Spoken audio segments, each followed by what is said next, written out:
European cars, especially German cars, have always been perceived as classier, more luxurious, and just overall better. But it's 2019. The rest of the world has caught up. So today we're here to see what takes the cake: American extravagance or European opulence.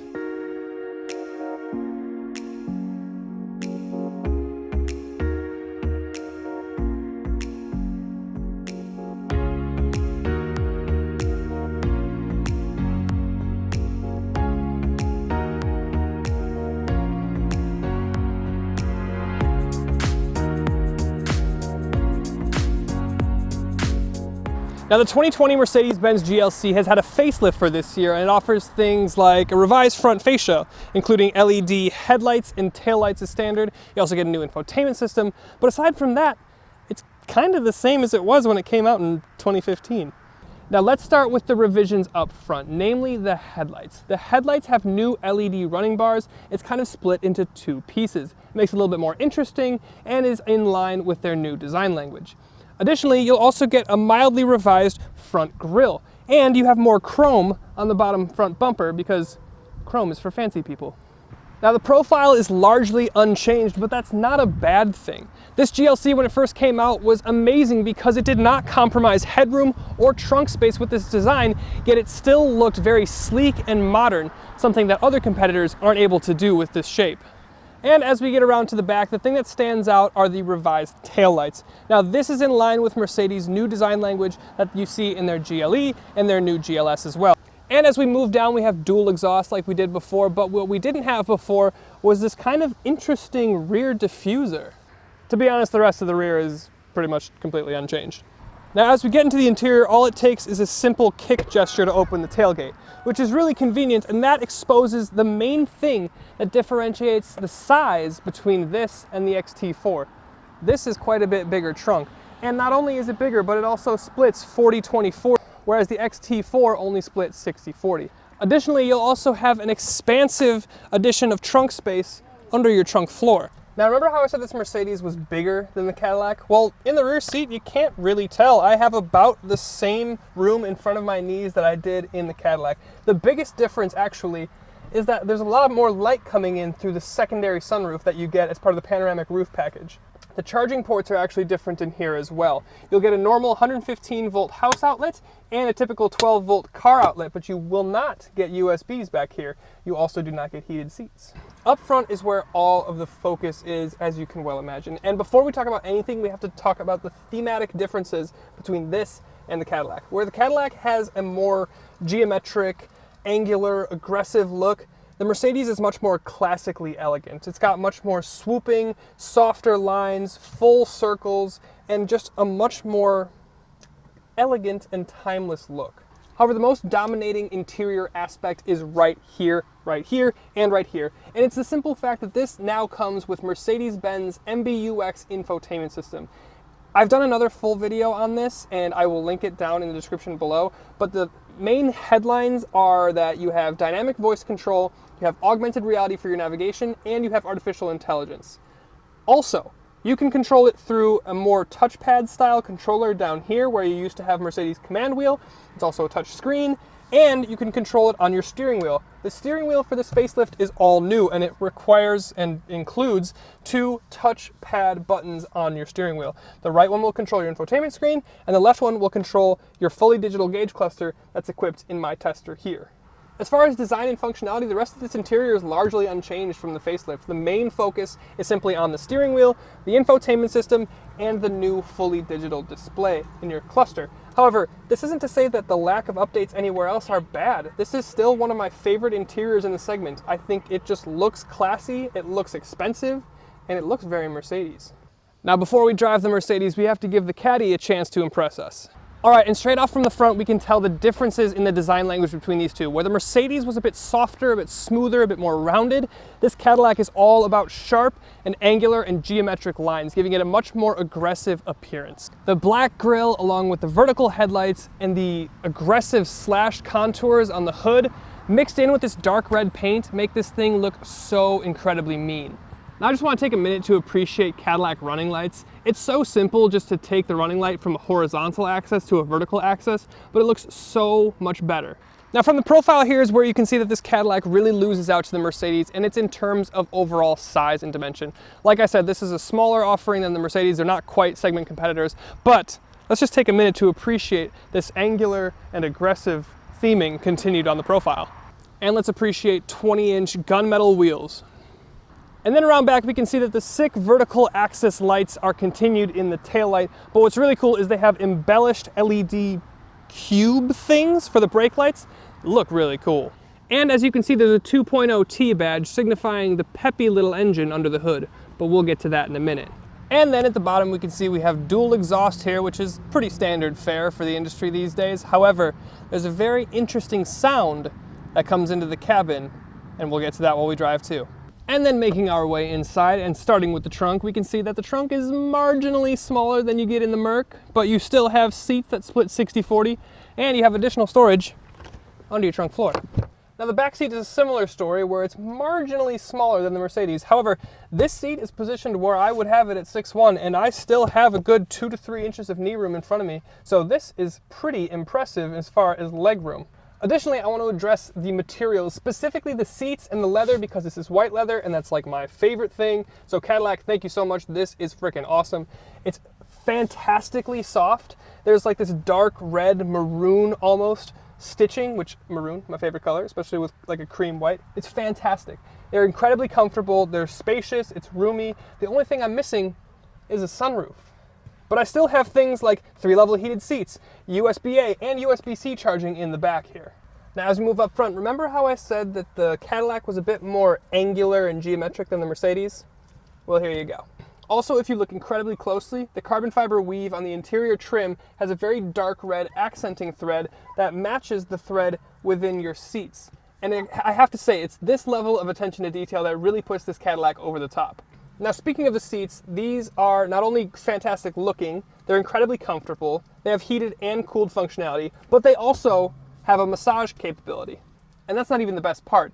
The Cadillac will actually sense your presence in the car through some sort of weight mechanism in the seat and a temperature reading within the cabin, and it will adjust your cooled seat if it's a hot day, or if it's a cold day, like I'm going to work in the morning, it will turn on my heated seat and it'll turn on the heated steering wheel. And it's not like it blasts it either. If it senses that it's really hot, it'll turn the heated seat on, or the cooled seat on to 3. If it senses it's only kind of hot, it'll turn it to 1 or 2. This is really impressive stuff. And the rest of the interior is pretty typical GM fare. However, that's not to say that it's bad by any means. Cadillac's Q system is gone, thank God, and they've opted for a scroll control wheel. It's also touchscreen, and it has things like Apple CarPlay, Android Auto, and Wi-Fi. Plus, you also get a pretty fully digital gauge cluster, which has endless amounts of customizability. Now let's get behind the wheel of these bad boys and see which one is better to drive. Now we started with the Mercedes on the walk around, so it's only fair that we start with the Mercedes behind the wheel. Underneath the hood of this thing is Mercedes 2-liter 4-cylinder that's turbocharged, making about 255 horsepower. That's 5 more horses than there were in the previous generation. One thing I would like to see is that Mercedes bring in that mild hybrid system that we're seeing in some of their other engines and power plants to bring it in here, making it a little bit peppier, a little bit torquier, and a little bit more fun, on top of being more efficient. Now, of course, the GLC offers a whole host of drive modes. You have a comfort mode, you have an off-road mode, sometimes you have a snow mode, sport, sport plus, eco, you have a whole bunch of different modes. And the brilliant thing is they actually do a lot in terms of how the car feels. In comfort mode, the steering is nice and light, it's precise, it's what you want. And then in sport mode, it hefts up and it's a little bit more, you get a little bit more feedback from the rack, and that's really what you want to feel. In terms of suspension and how the car is composed and the ride quality and everything like that, it is quite nice. It's in line with what you would expect from a Mercedes-Benz. It's very comfortable, it's very plush, it's very smooth. There's a lot of isolation from the road. You don't get a lot of tire noise in here. One thing that I will say is that you do get a bit of engine noise when the car first starts and the engine is getting up to operating temperature. Sometimes a little bit of a tickiness comes in, but right now the engine is warm and I'm very relaxed. Now, like I said, not only is this GLC fantastic at the typical Mercedes stuff, like the comfort and the luxury and the refinement, but it also has that sport mode and that 255 horsepower and around the same number in torque to make it fun and sporty and aggressive to compete with people like BMW, Ultimately, this thing is just a fantastic thing to drive. It's extremely relaxing, which helps you focus and tune out all the rest of the things to help you focus on driving. And that's what it's all about, especially when it's as good to drive as this GLC is for 2020. And now on to the Cadillac. Now behind the Cadillac, much as the appearance suggests, this is the more sporty and aggressive feeling of the two. It uses the same 2-liter turbocharged 4-cylinder that's under the hood of the Mercedes. However, this one only makes about 237 horsepower, which is just about 20 horsepower less than you get in the Benz. However, remember when I said that this car was smaller? That also translates to mean that it's lighter, and it's the power to weight ratio that really matters. And the thing is that this thing is so much lighter and has just about the same amount of power. It actually has about 250 plus pound-feet of torque, 258 I believe, that it actually feels much peppier, sportier, and aggressive. Give it a little bit here. Now it's the turbo noise that you actually get coming into the cabin. The engine itself does not sound that great, but if you put the window down, you'll definitely hear a lot of spool from the turbo. Now this thing also has driving modes just like you get in the Benz. You have touring mode, which would be your comfort mode, you have an all-wheel drive mode for inclement weather, and you have a sport mode. I did forget to mention that this thing does have all-wheel drive, and it is engaged when you get into sport mode. I leave mine in touring mode most of the time because it's super comfortable, it's fantastic to ride in, and it just saves on gas as well. You can get up over 30 mpg highway on this thing. But speaking of sport, the thing is that this thing has impressed me so much from the second I got behind the wheel. Like I said, I expected this thing to be kind of bland, kind of numb, kind of whatever, but this thing really comes to life behind the wheel. I drive an Infiniti G37 as my daily driver, and this thing corners just as flat and just as confidently as a small, compact sports sedan. It really, really impresses me. Cadillac, specifically in their CTSV and ATSV models, have some of the best feeling suspension and body composition in corners that we have in the industry today. It's just good. And then the power comes on, the turbos spool up, and you have so much torque so low in the rev range that it's incredibly fun and peppy to drive in something like this entry-level SUV crossover thing. Now I'm talking a lot about sport, and that's all well and good, but the title of this video has to do with the luxury and comfort. So this is still a Cadillac, let's see what it can do. Now for those of you that are very in tune with automobiles, you will understand that Cadillac is a part of GM. GM also makes Buick, GMC, and Chevrolet. So they do a lot of part sharing to save costs. That's why this thing can be offered as it is around 50 grand, whereas the Mercedes equivalently equipped is gonna run you close to 60 grand. Now Mercedes is a little bit bigger and different segment, but whatever. The point being that there's no sort of like cheap, scratchy Chevy plastics that come into the cabin here. You have incredible leathers, you have wonderful carbon fiber and stitching, and everything on the interior is fantastic. This interior feels and looks expensive. And if we're talking about a luxury car, it needs to ride and handle well. And as you have that, preconceived notion that any Cadillac is just a boat, it's gonna be super floaty. Like I said, when you turn into sport mode, it's really not, but you still get some of that just really plush and really comfortable ride. I took Sadie in this thing, and her first comment was, wow, this thing rides really smooth. It's really, really comfortable, especially for something like their entry-level crossover. So ultimately what it comes down to is both of these are some of the most luxurious and most comfortable that you can get from back east and here in the New World.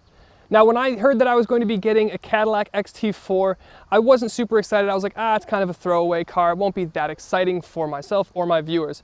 However, my first time behind the wheel, I was completely wrong. This has been probably one of the most impressive and most surprising cars that I've been in this year. We also have to remember what this head-to-head is about. This Cadillac is punching above its weight, not only in terms of its segment, but also in terms of the fact that Mercedes is the most successful luxury brand in the world. And to be completely honest, I'd take the Cadillac here. Now, that's not to say that the Mercedes is bad by any means. If you want something a little bit bigger, with a little bit more technology and a sunroof, go with the Benz. However, I just think this Cadillac brings a little bit more bang for your buck, and you get a little bit more car. hope you guys enjoyed this video. If you did, go ahead, leave that thumbs up, leave a comment, subscribe. You guys know the drill. If you're looking for more content and more head-to-heads, go ahead and click this pop-up banner right here for the Lexus UX versus the Mercedes GLA, the entry-level luxury behemoths. And down here, if you want to see the full-fledged limousines of the big three that Germany have, go head-to-head.